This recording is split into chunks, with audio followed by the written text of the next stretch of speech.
Hi, this is John from Bearable Traders, and I want to discuss my best and worst trade for 25 August 2021. I also want to talk a little bit about taking a second day play trade. And as always, if you could like this video, subscribe to the channel, or hit the alert bell, we really appreciate it. Let's take a look at what we did today. Alright, my worst trade today was on AMD. This was a high daybreak trade where the high day was 109.70. The volume at entry was about 12 million shares, and the R-vol was 70%, or about 70%. AMD not really in play today, so we don't have a catalyst working in our favor, and don't have a high day at an interesting price level. 109.70 is nothing special. 110 would have been nice or near that, but it's not particularly interesting. The proximity to yesterday's high is interesting. That's this green dotted line right here, and you can see the rejection, couple wicks here rejecting off that. So we're looking to see if we can get a break of the high day and also yesterday's high.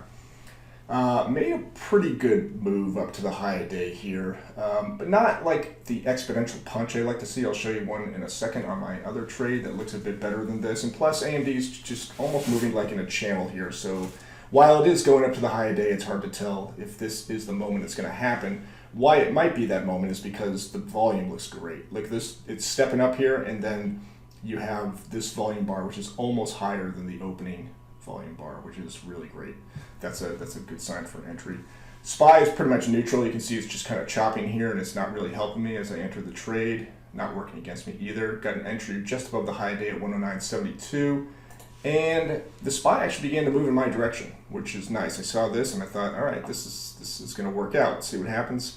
But the price seemed to fail at R5 at this Camarilla pivot point up here, just below 110. And I waited to see if yesterday's high would hold. So I could have got out at break even, but yesterday's high could be a great level of support, and I thought maybe that would happen, and I was willing to take a small loss here. So actually, willing to take as much as $100 loss on this. I only ended up losing 20 bucks on this, so just a smaller loss. Best trades today were high day break trades with Airbnb, where the high day was 160.08 and then 161.42. So you can see there's two entries here. The volume respectively was 1.1 and 2.2 million shares for the entries. R-vol was 180% for both opportunities. Airbnb had a great day yesterday, closed up about 10% by the end of the day. So this is the second day play trade we're talking about.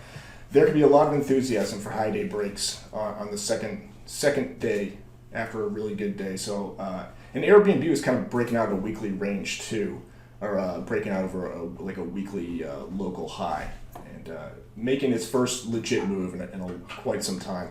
So exciting today. Was ready to trade this stock. Took my first entry at 159.99, so just below. So this is almost a really great high day at the century level, but I don't like when it's just above it. I'd rather this was the high day, 159.99 or 160 exactly, or maybe within 10 cents, but below it. So kind of good, but not great. But a great punch pattern here. This real exponential shape on the punch as it moves up. Unlike AMD, not the greatest volume on this one. Kind of a spike volume here as it made its final move. Not as easy to read, but you're not often going to get the steps, the nice white steps this early in the morning. They'll start to form maybe 15, 20 minutes after, but sometimes you have to play more of the spikes in the earlier part of the day. And I think I took this at 9:41 in the morning, 11 minutes after the open. Anywho, 50% partial at 161.14.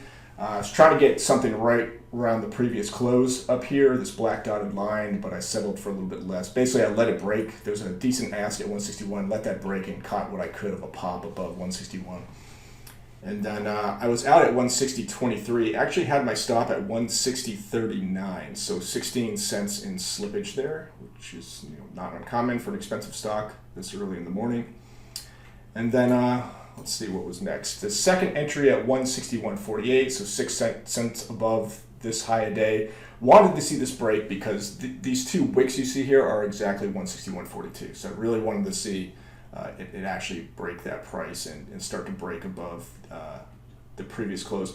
I actually don't like trading at the previous close, so that made me a bit nervous here. But nice volume profile here as it's building, and the SPY was in a really nice trend. I think the candle I entered on was actually white when I entered, so I had a pretty nice uptrend on the SPY heading up to its own pre-market high, which is this dotted magenta line.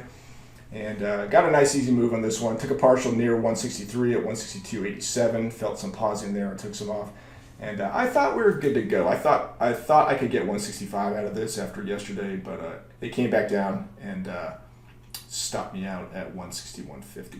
So that was the best and worst for today. I hope you liked this video. Drop a comment below if you want and we can discuss it. Otherwise, have a great day and we'll talk to you next time. Bye-bye.